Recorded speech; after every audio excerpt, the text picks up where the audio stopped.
Hi guys, Drea from Aloha Plant Life here, and it's come to my attention lately that when it comes to vining houseplants, a lot of people seem to be unaware that they fall into several categories, but the two primary categories are either climbing plants or what are known as crawling or creeping plants. And knowing which is really important when you're shopping for plants because crawlers and climbers have pretty drastically different care and space requirements. Now, there are lots of different plants that fall into a category of climbers versus crawlers, but when it comes to the crawlers specifically, more philodendron fall into that category when we look at plants that you're likely to be bringing into your home than any other genus of plants. So philodendron is what we're going to be focusing on today. So let's talk about the growth pattern for climbers versus crawlers first, then we'll take a look at some of the different plant varieties that fall into those two categories, and then we'll wrap things up looking at the key care requirement differences between the two. So when it comes to climbing plants in general, including climbing philodendron, in the wild, they take root typically around the base of a tree, and then they climb up that tree in search of better lighting. Now, because of this, they're what are known as hemiepiphytes technically. You will hear me refer to them as epiphytes quite frequently because they are more epiphytic than terrestrial, but technically they're hemiepiphytes because some of their roots are in the ground. Now, because they are natural born climbers, the nice thing about having these plants in your home, especially if you do allow them to climb, is that they take up more vertical space versus horizontal space. So if you're short on space, say you live in a very kind of small apartment type environment where you don't have a lot of places to be setting plants that's taking up space horizontally, climbers are excellent plants to consider. However, when it comes to crawling or creeping vining plants, in their natural habitat, they're found creeping along the ground with their stem growing horizontally to the surface of the ground. Now, I say stem, but technically it's what's called a stolon. And as you can see here, the stolon stays just right at the surface of the ground, and from underneath that stolon is where the roots develop down into the soil, and on top of that stolon is where the beautiful leaves that we see emerge. And this growth pattern creates kind of a hedge-like appearance in the wild, and unfortunately that also means that these plants take up a ton of horizontal space, including when you bring them into your home. Now, I do want to make one quick note regarding trailing before we head into all of the beautiful plants that I want to show you today. And so when it comes to crawling or creeping plants, they really do not work as trailing plants at all. When it comes to the climbing plants, however, you can let some of them trail. However, it really works best with the smaller leaf varieties, such as my Philodendron micans that I have sitting here behind me. So this is my Philodendron micans, and as you can see here, it has relatively small leaves. And if I was letting this plant climb, those leaves typically would get bigger and bigger as it climbed taller and taller. But as a trailing plant, they're going to stay smaller than if they climb. But even as a climbing plant, this plant just naturally has smaller leaves than a lot of the ones we're going to be looking at today.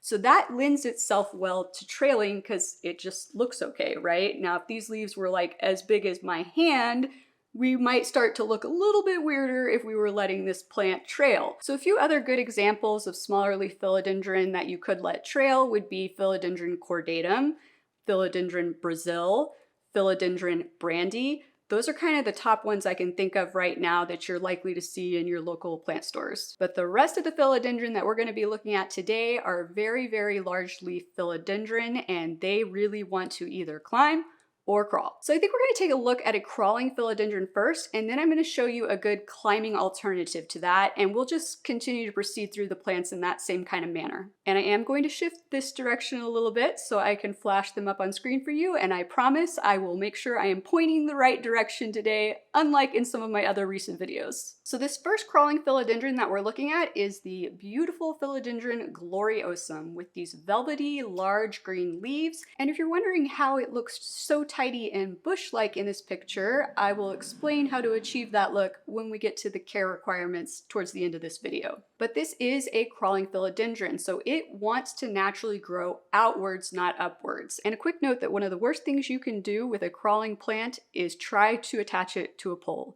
It is not good for the plant, it does not work, so just don't do it. Now, the good news about crawling plants in general, though, is that they don't get very tall. So you're not really going to have to worry about this plant like growing and hitting your ceilings or anything like that. But it's typically going to take up a lot more horizontal space. So if you don't have a lot of horizontal space, a good alternative for you would be this plant, which is the Philodendron glorious. And this is a climbing philodendron, not a crawling philodendron. And interestingly enough, this is actually a hybrid plant that is a cross between the gloriosum that we just looked at and this plant, which is the Philodendron melanochrysum. Now you might be wondering, if it's a cross of the gloriosum that I just showed you, which is a crawling plant, why is this glorious a climber? Philodendron melanochrysum is naturally a climber. So this is a hybrid between a climber and a crawler.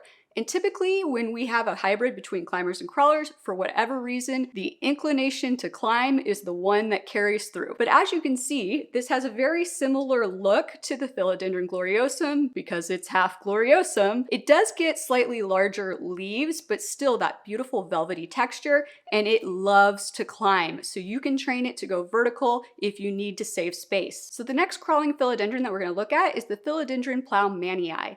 And I absolutely love this plant. I think it is so beautiful with this like rippled texture to these leaves and that like deeper, wider lobed section at the top of the plant. Absolutely gorgeous. This rippled texture just kind of, to me, makes it look like it's ready to just flutter away in the wind. But it is a crawling, aka creeping philodendron, meaning it is going to take up quite a bit of space horizontally in your home. So if you need a more vertical option, a good alternative to this plant would be the Philodendron verrucosum, and this is one of my favorite climbing philodendron. It is just absolutely gorgeous. But as you can see, it has a similar texture in that rippling of the leaves, and it also still has that deep, wider lobing at the top of the plant. But one of the other amazingly beautiful things about the verrucosum are the backside of the leaves. So as you can see here, they are this beautiful shade of red. It is so pretty. And I will say that the plowmanii does not have that. So that might be a bonus to go with this plant as well. Now, once again, the leaves on the verrucosum are going to get typically a little bit bigger than they are on the plowmanii. It's just kind of the nature of the game with crawlers versus climbers. Typically, your climbers are going to be the ones that are going to have larger leaves compared to their crawling counterparts, unless you're looking at some of those smaller leaf varieties like I discussed earlier. Now, the next crawling philodendron that we're taking a look at here is the Philodendron peltatum. And you can see this plant does have some of that kind of ripply texture like the plants that we were just looking at, but nowhere near to the level that they had it. And this doesn't have quite as deep and wide of a lobe at the top of the leaf, but it does have this kind of silverish patterning on it, which is really quite beautiful. So if you're looking at this and thinking, wow, I really like the look of that, especially with that silver, but I do not have room for a crawling philodendron, then a good climbing alternative for you would be the Philodendron sodiroi. So as you can see here, a very similar leaf shape, very similar texture, has that kind of silverish patterning on there. Once again, slightly larger leaves. However, I do want to take a moment to make a quick note, and I'm not 100% certain on the whole backstory to this, so don't quote me on this. But there was a little bit of confusion a while back, I think it was probably in 2020, when this peltatum hit the market. So the crawling philodendron that we were looking at, this hit the market and a lot of people were getting sold it as a sodiroi. But then it obviously wasn't performing like a sodiroi because it's a crawler, not a climber. And so a lot of people were getting confused. So I have actually seen the peltatum listed as a variety of sodiroi.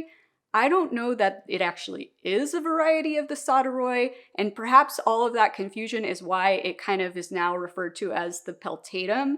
But just be aware that when you're shopping for a sodiroi, there is a possibility that you might see something labeled as a sodiroi AFF. That is actually a peltatum. That is the crawling plant, not the climbing one. So just be careful if you're really looking for the climbing one for this one to make sure you're actually getting a sodiroi. So let's actually move on to two other plants that also have kind of that silverish coloration on them, which is not surprising because one of these plants we're about to look at actually is a hybrid that includes the sodiroi that we just looked at. But let's look at the climbing plant first, and that is the Philodendron mamei. Now, looking at this upon first glance, you're probably thinking that looks identical to the two plants we just looked at. Not quite. Let me see if I can put them next to each other up here for you. So the mamei actually has a slightly more elongated leaf, and it typically gets a bit of a darker green to it than the other one. And if you look at the top of the leaf, you'll notice that the lobing is actually a bit deeper on the mamei than it is on the peltatum. But I'm not gonna lie, they're really similar looking. Sometimes it's hard for me to even tell them apart. But once again, this is a crawling plant. It's gonna take up a lot of horizontal space. So let's look at another climbing alternative that would be good. And that is the Philodendron majestic. And as you can see, still has that kind of silverish coloration to it, but this leaf is a little bit shorter and heart-shaped, I feel like, compared to the mamei. Now, as I mentioned, this plant is a cross between the sodiroi that we looked at and the verrucosum that we looked at earlier. That was the crawling philodendron that had that beautiful red back to it. And once again, as I mentioned earlier, when we cross crawlers with climbers, that inclination to climb tends to carry through to that hybrid plant. Same thing here. So this plant is going to be a nice vertical option for you if you can't accommodate the mamei. Now the next crawling philodendron that I want to take a look at is the Philodendron luxurians, and it definitely looks quite luxurious with these velvety leaves that are very big, very kind of long in nature, but that veining is what is so striking on this one. It kind of causes the plant to have a glow to it. But once again, it's going to take up a lot of horizontal space for you, so a good climbing alternative would be the Philodendron Splendid. And as you can see here, very similar looking. It is a slightly longer leaf in my opinion, but it does have that veining that shows up and it does kind of give that glow just like the luxurians. But this plant is a hybrid. It's a cross between the verrucosum that we had looked at earlier and the melanochrysum that we had looked at earlier. And both of those are climbing plants, so this plant definitely was inclined to climb. So if you're into that glowing look that both of these plants have, but you need something that's going to take up less horizontal space, this is an excellent option for you. Now the next crawling philodendron that we're taking a look at here is what is called the Philodendron pastazanum, or just the Philodendron pasta for short. But one of the things I love about this plant is that these leaves just look so pillowy to me. I mean, I just want to kind of like lay my head on it. It just looks so like full looking, like it's got air under it or something like that. It's just absolutely beautiful, but it is going to take up a lot of space. So a climbing alternative that I've pulled to show you here is the Philodendron El Choco Red, which is not the scientific name. I'll flash that up on screen for you here because I'm not exactly sure how to pronounce it. But this is another plant that I feel like the leaves look kind of pillowy on. Now it may not be the best comparison if you're trying to say apples to apples when we're looking at that Philodendron pastazanum, but I chose it because it does have that similar leaf texture and shape to it. But if you do like that glowing look from the previous two plants that we looked at, this plant does have that as well. And if you really liked the red backs to that verrucosum we looked at earlier, this plant also has red backs, hence why it's called El Choco Red. And it's a climber, so it is not going to take up a ton of horizontal space for you. Now this next crawling philodendron is referred to as Philodendron Dean McDowell. Sometimes you'll also just hear it referred to as Philodendron McDowell. And if you're looking at this one and thinking that it looks kind of similar to some of the other crawling philodendron we've already looked at, that's because it is actually a hybrid between the Philodendron gloriosum and the Philodendron pastazanum. So it has a little bit of that billowy, pillowy look to it, but then it has kind of this interesting combination of shades of green to it. And I think a lot of that comes from the gloriosum part of the plant. Now, since gloriosum and pastazanum are both crawling plants, obviously this one turned out to be a crawler. But if you need a vertical alternative, I'm going to be straight up honest with you. I've shown you a lot of vertical ones already that look very similar to this one. So I'm actually going to show you a climbing philodendron that looks a little bit different than this. I really couldn't find a crawling philodendron that looked like this climbing one that I'm about to show you, and I still wanted to show it to you because it's a beautiful plant. And that is the Philodendron verrucosum. So as you can see, this is probably the shiniest leaf of all of the ones that we've looked at so far today. It is also kind of the most uniquely shaped leaf, but it still has that interesting rippled texture like some of the other ones that we've already looked at. And if you're a huge fan of just straight up big, beautiful green foliage without any kind of extra anything, no silver splashes on it or whatnot, this is the climbing philodendron for you. So far we have been looking at very large, heart-shaped, in many cases velvety leaved philodendrons. So this last pair that I want to look at before we move into the care requirement differences between climbers and crawlers are a bit different, but they're also more in line with the kind of philodendron that you're likely to see in your local store. So this crawling philodendron is actually the Philodendron martianum. And as you can see, this is not look anything like these philodendron that we have looked at so far.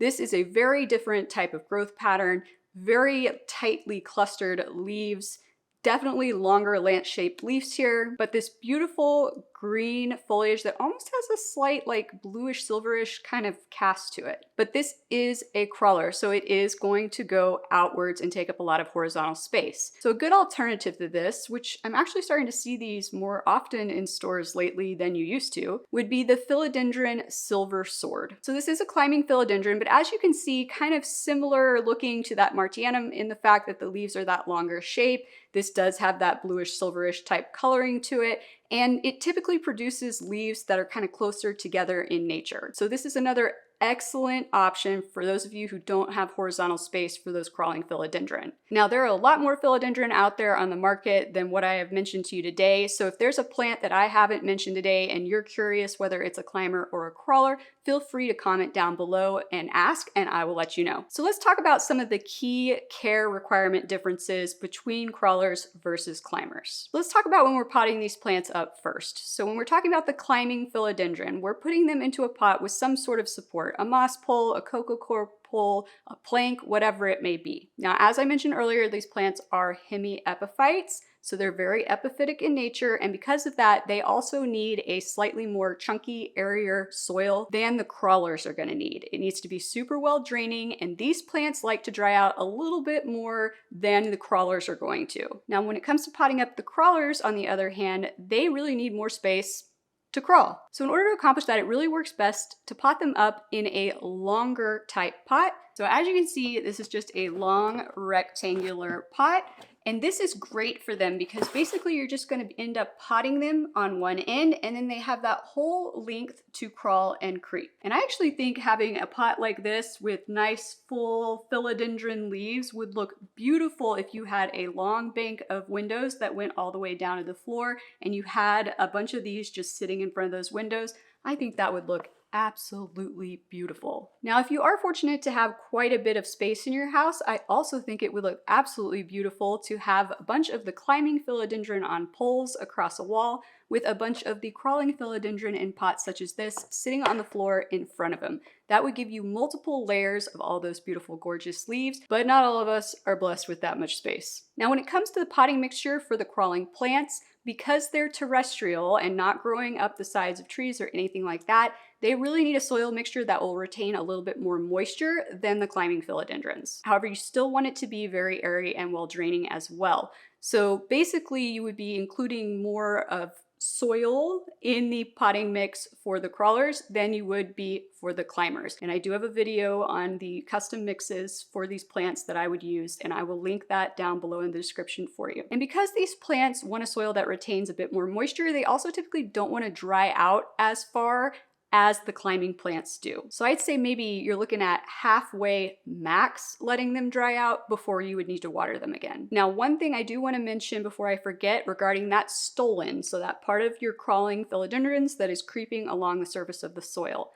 It does not need to be buried beneath the soil at all. It can actually just be sitting on top of the soil, but I have heard people say that you can't bury it period, which is not true. Let's think about this logically. In the wild, yes, it starts creeping on the very surface of the soil and it has nothing on top of it.